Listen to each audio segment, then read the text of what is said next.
चलियो ने को बार, दुल्हा चलियो ने को बार, चल का देखियो भीतर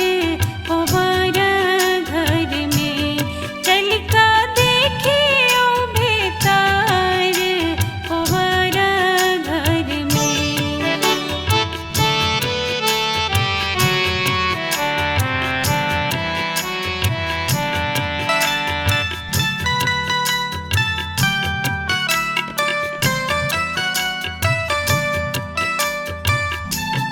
देखियो अंगना के नीपाई, देखियो मंडप के सजाई, देखियो मंडप के सजाई, कन्या जेती संगे आई कोबारा घर में, कन्या जेती संगे आई कोबारा घर में,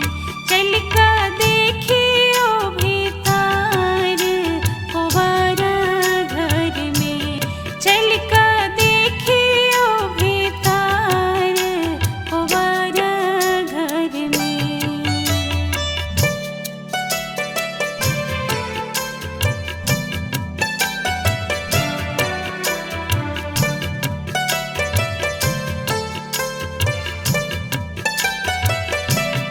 देखियो गोबर के सजाए, पातिल सुगा के लिखाई, पातिल सुगा के लिखाई, कन्या लेती मुँह बजाई कोबारा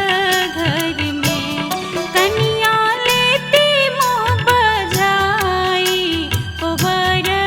घर में, चल का देखियो भीतर कोबारा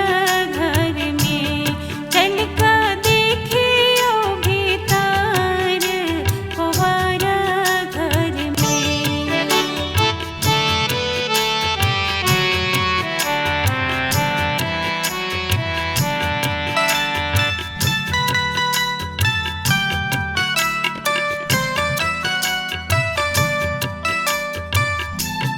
ऊपर चांद सूरज के आस, नीचा कन्या वर के बास, नीचा कन्या वर के बास, कन्या रहती संगे